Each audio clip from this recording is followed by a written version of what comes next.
Hello,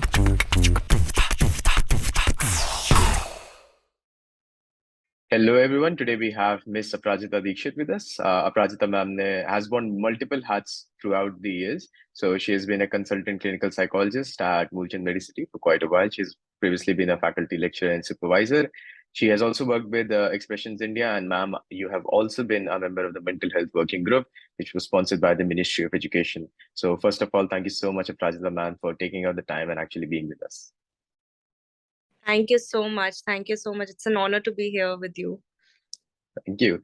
So, ma'am, one question that we always ask well-established psychologists is that how did you get started in the field of psychology? So, if you can go back in time, perhaps in the mind of young Aprajita Dixit, what will we see? So I think I started off just like how every psychology student feel enthusiastic. It's all because of the empowerment that we get from teachers. I was in awe with the subject when it was introduced to me in grade 11th, and all the all those imaginations that we used to have, that oh disorders, oh this, oh that. So I think it all started with an interest and high with curiosity, and not only with the 11th and the 12th grade of psychology, but I think it got an interest in me to read other fictional psychology books as well. So I think it built on gradually, by seeing our mentors, by seeing our psychology teachers. It happened. Right, definitely. And if we fast forward the time, how did you find yourself working at Moolchand Medicity, जहाँ पे आप इस वक्त काम करते हैं in New Delhi? So I started off as an intern in the grade 11th itself. I remember it was a summer internship that we had, and our school ensured to, that we used to have those dream.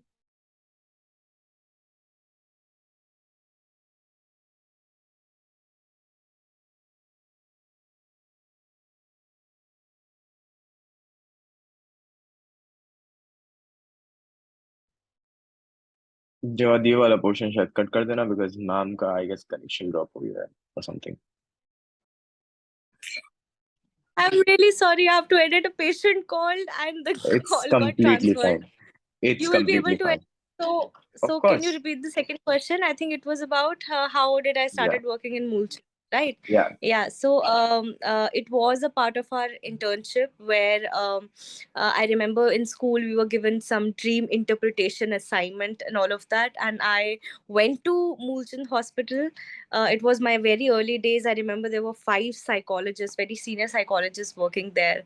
So when I went there to finish off my assignment, but I liked the culture, and I was basically in the cocoon of psychology at that time, not even introduced well with the schools of thoughts as far as I know. But then I think I felt like in my 12th, when I'm reading about the mental health conditions, it would be good to just observe if they can give the opportunity. It was an honor at that time. Dr. Jitendra Nagpal used to consider even 11th, 12th graders to come sit, maybe observe, listen, be a part of case appraisals, look up some case history reports and all of that. So I think it started off with the internship, then bachelor's. I remember I've done my bachelor's from IP College for Women in Delhi University.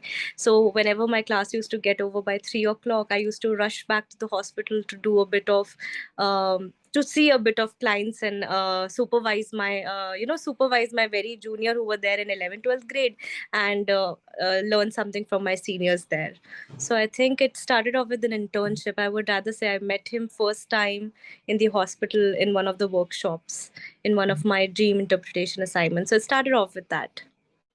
Definitely, ma'am. And it's really heartwarming to see that you started off supervising from such an early age itself कि आप 11 12 को हाँ संभालने लग गई.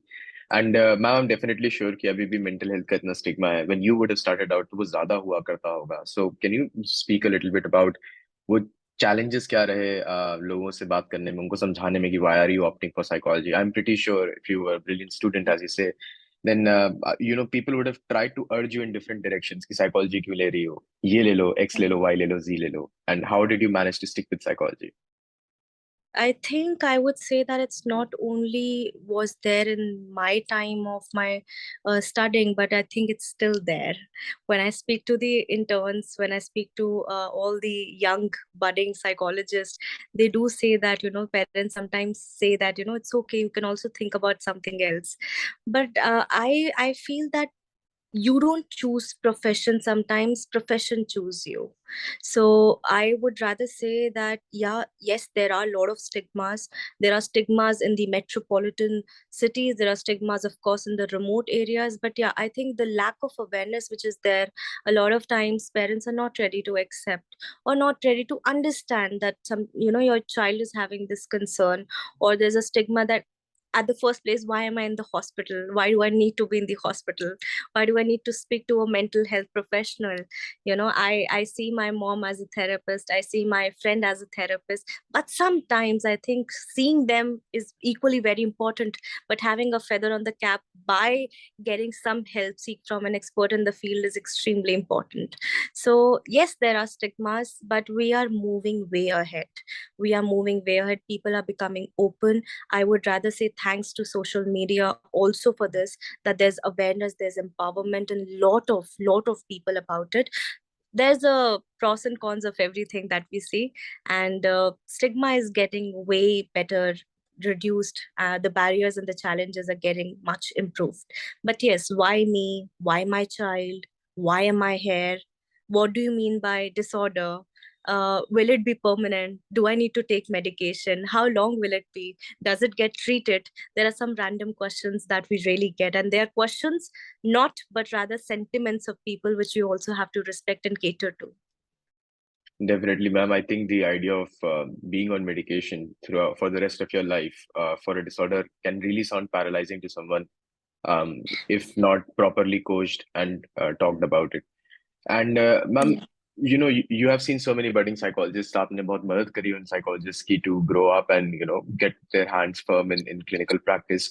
What would you like to say to psychologists जिन्होंने शायद अपनी अभी masters complete करी है या फिर अभी अपना M.Phil complete करा है, and probably they are a little bit hesitant. So is there any advice you would have for those recent graduates?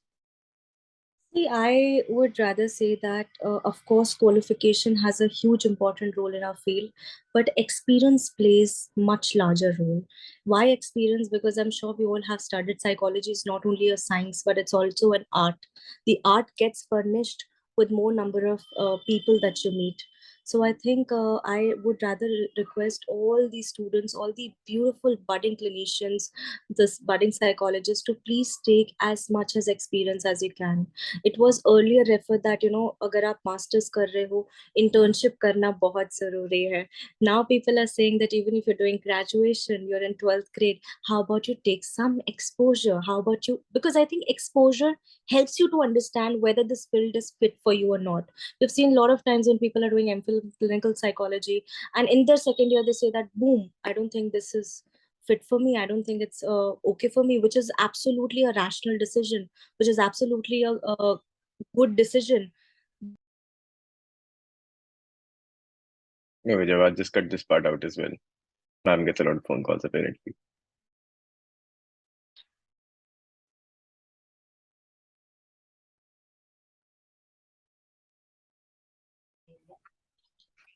This Yeah, is what no worries. exactly happened. That my Sunday is not even a Sunday. I completely understand, ma'am. वो तो मैं देखता रहता हूँ आपको हमेशा calls पे, and you're always rushing from room to room. में लगे, you anyway going to edit it, so तुम काट देना. Just Yeah, no patient. worries. No worries at all, ma'am.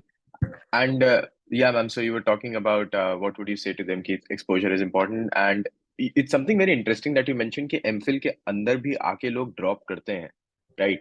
And that is I think I've मतलब it sounds very rational to me, but it's something that I had never personally considered because usually हम लोग जब masters के level पे होते हैं हमें लगता है कि अगर आप एमफिल में पहुंच गए, you're a done deal, आपने लाइफ में सक्सीड कर लिया. But you can perhaps speak more about your MPhil training and if that was really challenging at first, because what we hear is that it's a big leap to go from masters to MPhil. Yeah, absolutely. I completely agree with your expression here.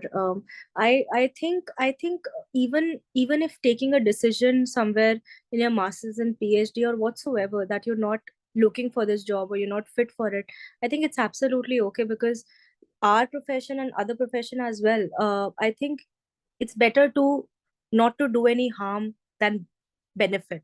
So if you feel that you yourself is not able to help, it's absolutely okay to seek therapy yourself, to take help yourself, and when you're fit for it, go ahead. I think masters is a particular field where there's a lot of conceptual training that is done, and M.Phil is purely professional experience training.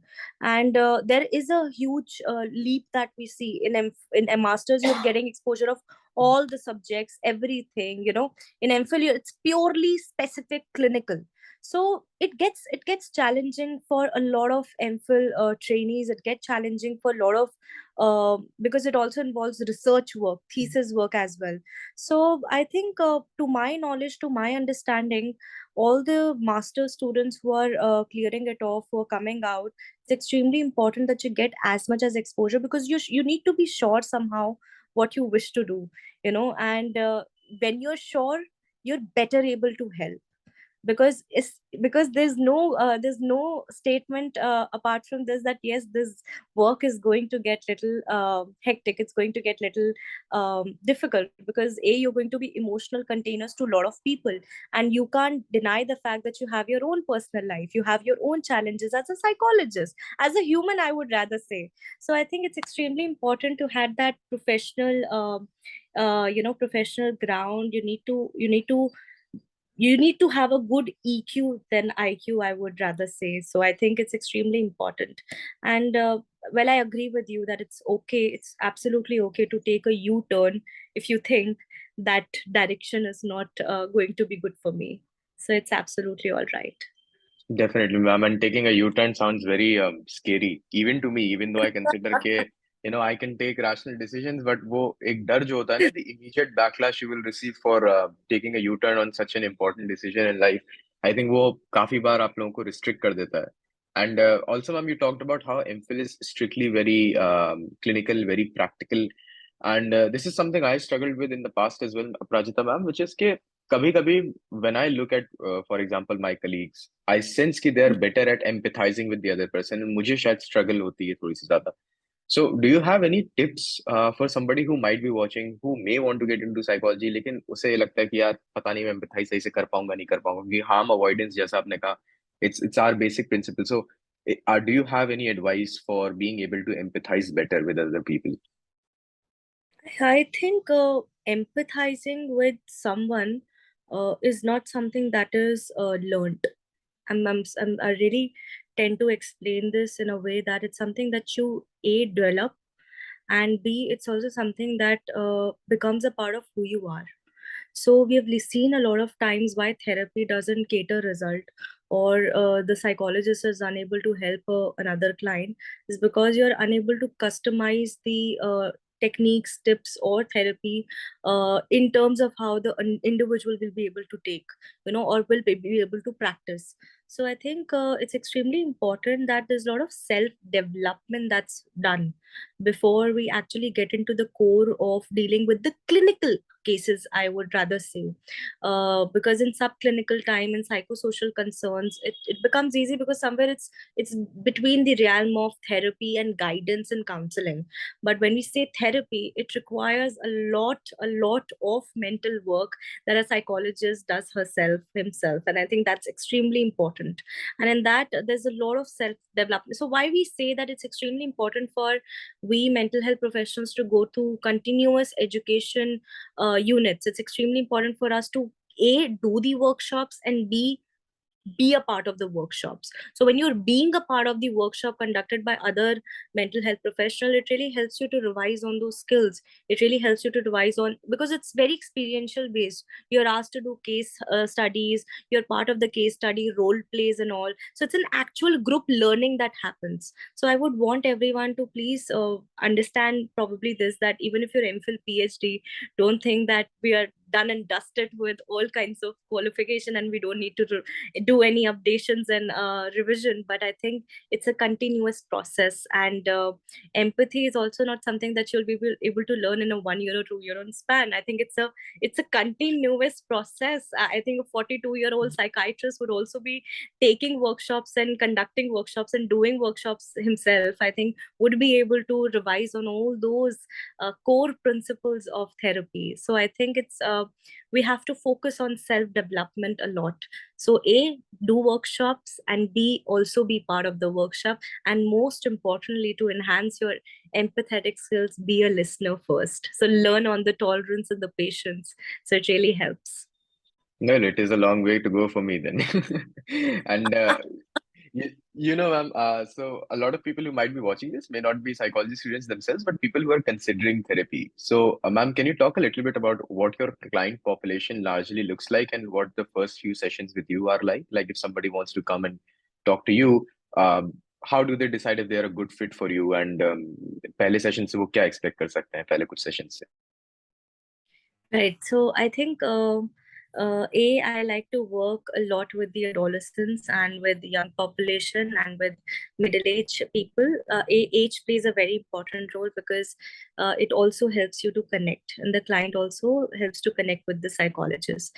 B, usually the concerns of all neuroticism, which involves depression, anxiety, aggressive couple therapy. All of this is something that we prefer to do. I prefer to do.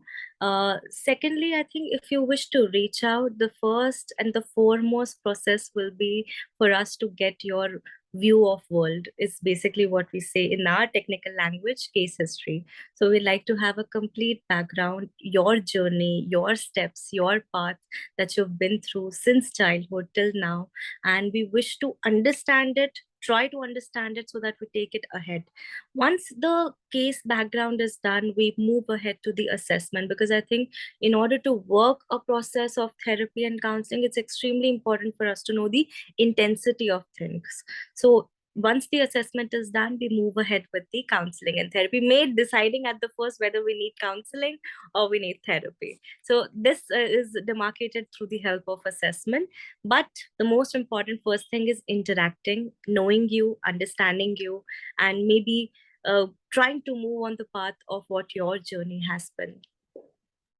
Definitely ma'am and ma'am आप कुछ कहना चाहेंगे जैसे शख्स जो शायद ये video देख रहा है and there actually actively considering therapy but हिचकिचाहट है, डर है, स्टिग्मा है, या सोच रहे हैं कि यार पढ़ा नहीं काम करेगा नहीं करेगा, so is there do you have any message for somebody who is just on the border line, just on the fence for considering therapy?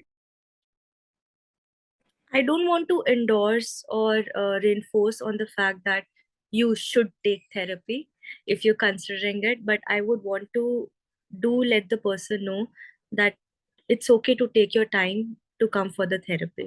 It's okay to take your time to come to speak to someone. It's okay for you to have a moment and have those days of reflection and introspection yourself of what you actually want. And once you feel that you're able to help yourself, there's nothing way better than that. But if even 0.5 or 10% you feel that I think I will be better able to help myself with the help of someone else, then do come and speak to someone with whom you'll be able to talk. It can be your family member also, it can be your some family doctor also, it can be your physician, your gynecologist. And once they direct you that it's something which is beyond our hands and you would like to you like to speak to a psychologist or a psychiatrist, then think about it once again, because I think that would be the best call for you to come, open the doors, and speak your heart out without any judgments and valuations, because that will really help. That sounds like a wonderful place to be, Aprajita ma'am. And my final question to you would be where can people, our audience, where can they find you? How can they connect with you? How can they take sessions with you? Are you on Instagram? वो आपसे कहाँ आके मिल सकते हैं? How can they book appointments with you? So usually all my appointments are booked on through my official phone number, my contact details. If you're okay, I would be able to share it here as well. Please go. I'm Please also go. I'm also there on the Instagram, but I think these social media sites sometimes also do not create that line of professional boundaries. There's an excessive messaging in the texting that we receive. So I think it would be better if we reach out on the WhatsApp with the details of when we can connect. I sit in Moolchand Hospital in the psychiatry department. A small message that, ma'am, can I reach out to you, would be enough pointer for me to call you back and schedule an appointment.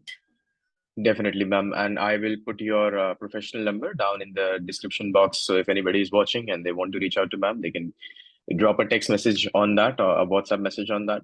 And it has been a fine conversation with you, Mr. Aprajita Dixit, ma'am. Thank you so much for taking out the time on a Sunday I understand that each day is a working day for a clinical psychologist of your caliber. And thank you so much for being here. Thank you so much. Thank you. Thank you.